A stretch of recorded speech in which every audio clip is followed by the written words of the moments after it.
Hello everyone, how are you all? I hope you all good. Welcome to the daily current affairs.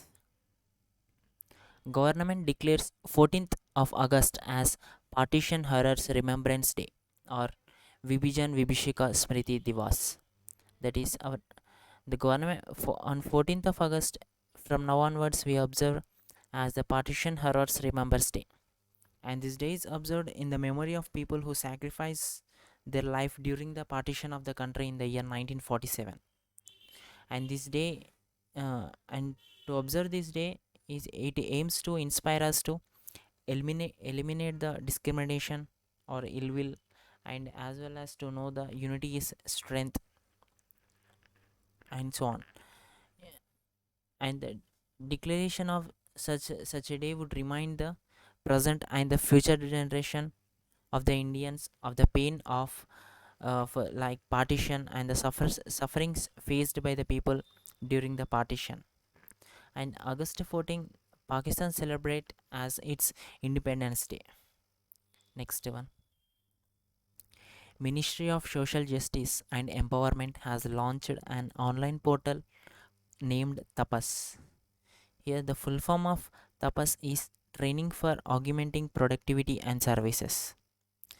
This is an initiative which is launched by the NISD and Ministry of Social Justice and Empowerment. Here NISD means National Institute of Social Defense, and this Tapas, it is a which is an online portal which is used to uh, for the for the participants who can participate in this portal, uh, where in this portal it provides the lecturers or the courses and the study materials in the field of social defenses, which means in this portal the already recorded lecturers and the recorded lectures about the courses as are have been seen in this portal, and also the e-study material, that is electronic study materials, also available in this portal.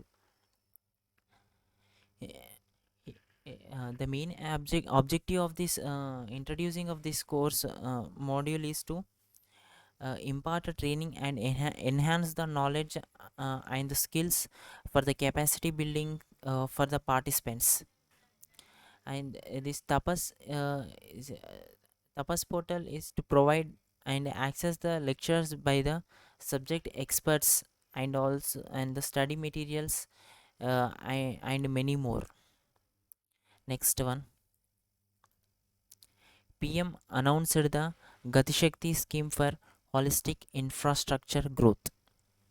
Yeah, the PM Narendra Modi announced the Gati Shakti scheme of about rupees 100 lakh crore of Pradhan Mantri Gati Shakti scheme, which by this scheme it will create an employment opportunities across the country for the youth, and by this there is a decrease in the unemployment rate, and which by this also we can help all the local manufacturers to turn globally competitive, and also it will develop the possibilities of new future economic zones.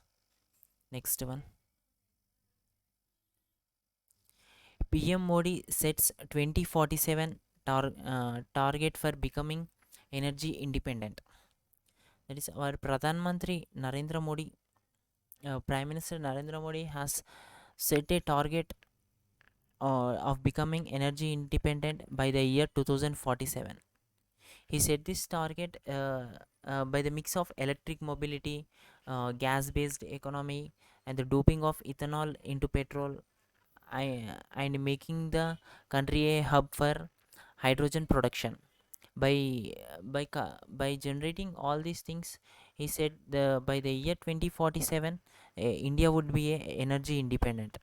And he also said that the country has achieved a target of 100 gigawatts of renewable energy before before it mentioned the year.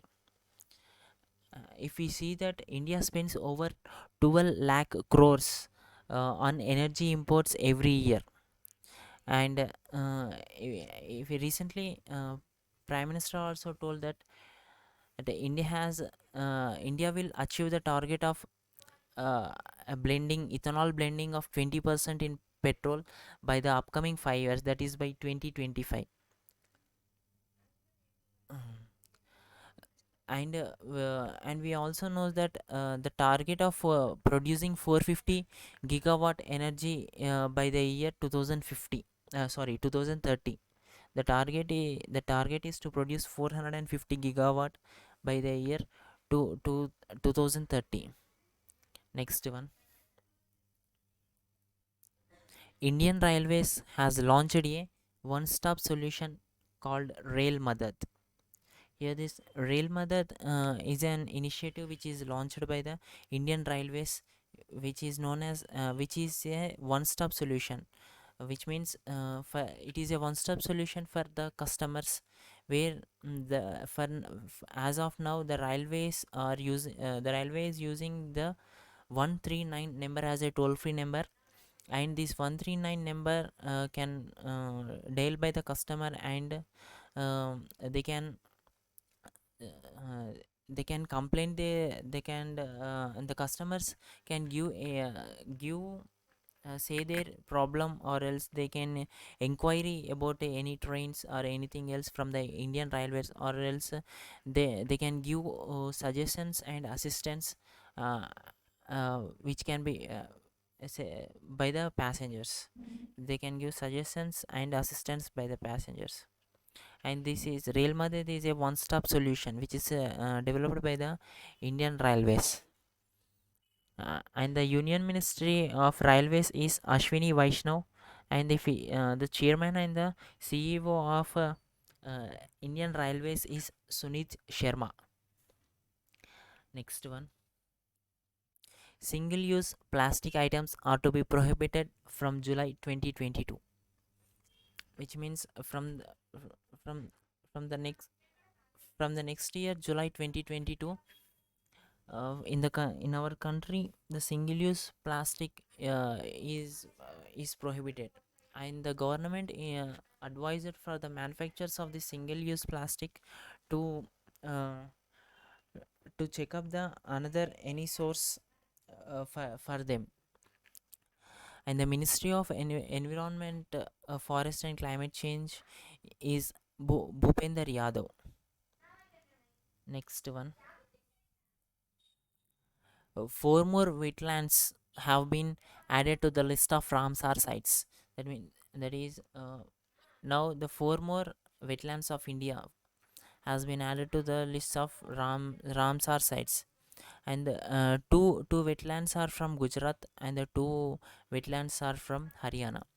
The Gujarat wetlands are Thol and Vadwana, and the Haryana wetlands are Sultanpur and Bindwas.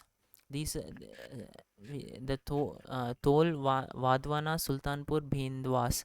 These are the four new wetlands which are added to the list of Ramsar sites. By adding these four, the total number of Ramsar sites India we have reached to 46. Now in India there are total 46 Ramsar sites.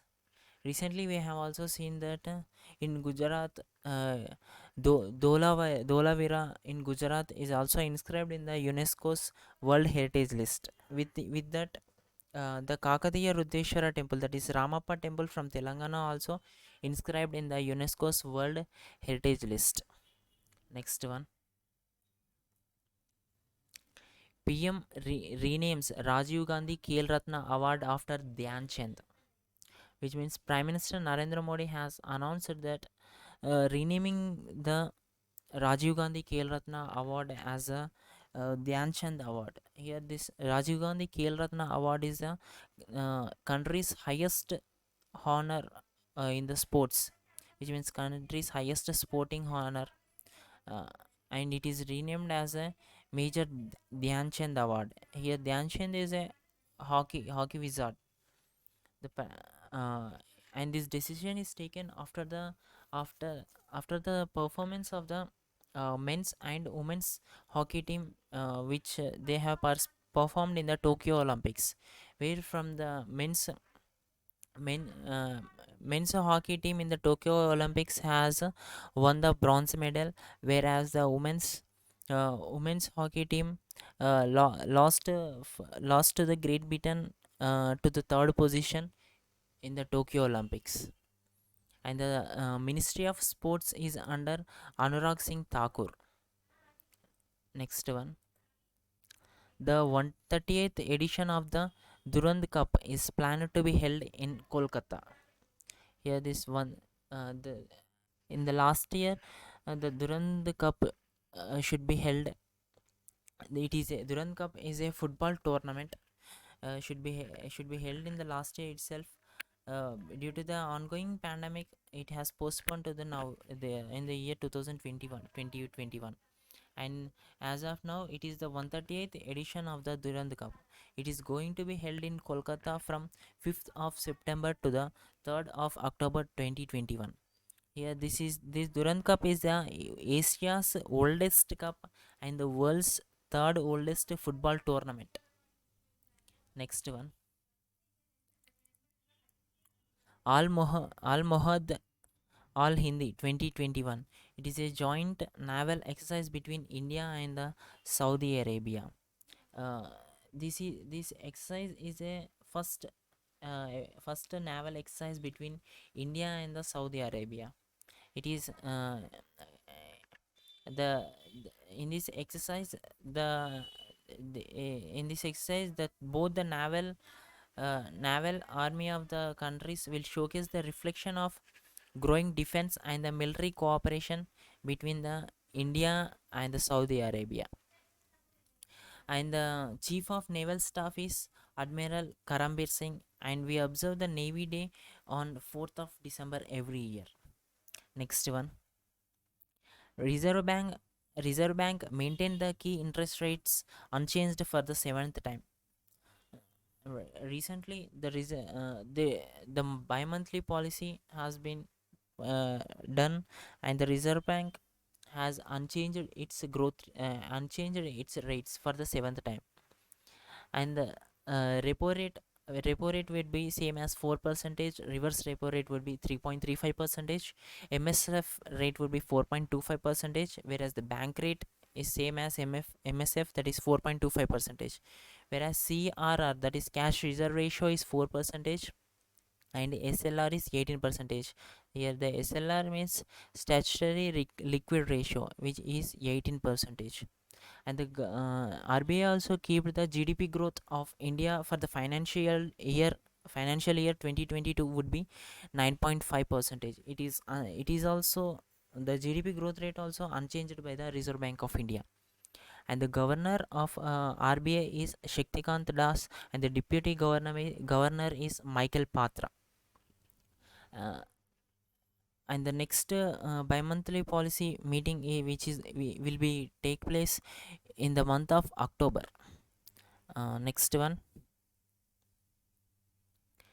India has marked the 7th National Handloom Day on August 7th. That is, on August 7th, India has marked the National Handloom Day. We observe National Handloom Day on August 7th, and for the year 2021, it is the 7th National Handloom Day.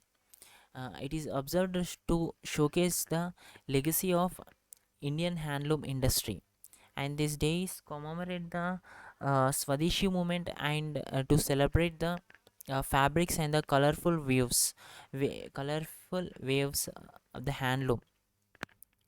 Uh, I actually this the National Handloom Day was first observed in the year 2015 by the government of India. Next one. Thank you everyone. Stay safe, stay strong.